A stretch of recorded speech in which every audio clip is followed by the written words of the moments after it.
Well, back everyone to the channel here on Fog Wrestling. You've got your AEW 31st of August, damn it, review. Of course, it's the first show post All In. Of course, we're all out this week. There's a lot of shit happening here in the world of professional wrestling, but I tell you what, pretty much everything about this show was shit. And a certain Orange Cassidy, oh my god, man, absolutely atrocious. There is no two ways about it, man. Absolute shard of shite. Daniel, why have we got Orange Cassidy against Penta El Ciro Mida? Winner takes on John Moxley. Garbage. Who cares about this, man? Who honestly cares? But we do kick off with our first match. We have got Komander taking on John Moxley. Moxley! You make my heart sing. Big John Moxley, but, you know, he puts a rear naked choke on, but then it gets into an armbar and Komander has to tap. So just like that, we kick off with a throwaway match with John Moxley picking up the victory. Up next, though, we've got Chris Jericho, bye-bye. And Chris Jericho is talking about the fact that it's a weekend he'll never forget, even though, you know, he did completely and utterly job out to Will Ospreay, a fucking vanilla midget. He says, though, I did treat Sammy Guevara wrong. Guevara's like, I left my pregnant girlfriend and I didn't get a spot on this show, come on. Absolutely greeting about it. We then get match number 2 here between New Japan Pro Wrestling Strong Heavyweight Championship. We've got Eddie Kingston taking on Wheeler Yuta. These are just two bums, man. Like, so Eddie Kingston wins, you know, just fucking garbage. I just do not care in the slightest. Claudio does not make eye contact with Eddie Kingston, who cares? Adam Cole then turns up, says that Sunday was the greatest event of all time. He thanks everyone. He thanks his best friend, you know, but he'll be ready to go by All Out. Ready to go for All Out. What's happening at All Out? I've actually no idea what's happening. Roderick Strong, then, is it Roderick Strong? I don't know. Fuck, I don't really care, man. Mike Bennett then grabs a mic and says, the ECW Arena Ring of Honor in 2010. And see, once he says that, starts talking about the ECW Arena in 2010, it loses any interest I've got in the segment. I mean, I tell you what, though, it's Mike Bennett talking, of course. There's going to be a loss of interest. Then we've got match 3. We've got Marina Shafir, Emi Sakura, Nyla Rose taking on Akira Shida, Chris Statlander, and Dr. Britt Baker, DMB. It is just a sloppy triple, 3-on-3 match that no one gives a fuck about, to be perfectly honest. Britt Baker, Akira Shida, and Chris Statlander win. It's just a bunch of jobber women, right? We do not care. But this is what I wanted to get to. And no, it's not the preview for Shane Taylor against Samoa Joe for the ROH TV Championship. We've got match 4. AEW International Championship, Orange Cassidy against Penta.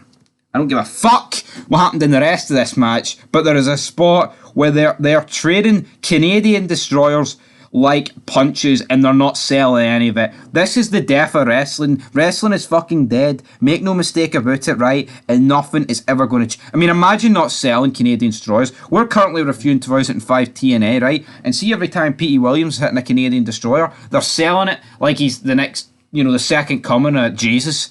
Right? That's the way it should be. Big, massive move. Should be deadly. No one kicks out of it. And here it is on AEW being made a fucking joke. Dueling Canadian destroyers. Get in the bed. And they're just not fucking selling it. And then you've got all these marks in the crowd. Fucking marking out for this. This is brilliant. That Orange Cassidy wins, but this fucking Orange Cassidy needs to hang up his boots and retire for pro wrestling, man, because this is a disgrace. This is a taking a shit in everyone's face. This is mocking everyone that's fucking ever died in the ring or whatever in the wrestling business. They'll be turning in their graves watching a spot like this, man. Fucking hell. Embarrassing.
Orange Cassidy then says after the match, I'm going to defeat Jon Moxley because I'm freshly squeezed Orange Cassidy and I do not have a catchphrase.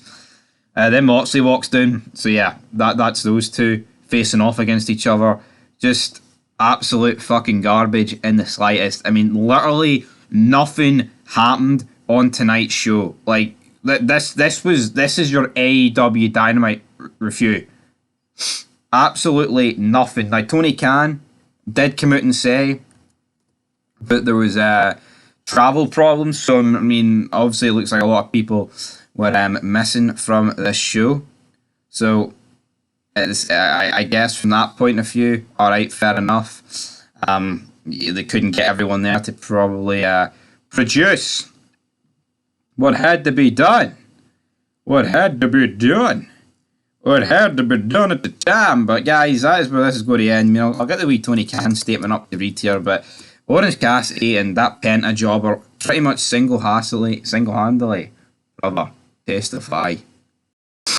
He's come out and said here that due to minor illnesses to big talent travelling this weekend, plus Hurricane Ideala affecting flights, I've changed some plans for AEW Dynamite tonight. Coming off All In, AEW's greatest night and the most tickets sold for any wrestling show ever. Expect a great Dynamite tonight on TBS.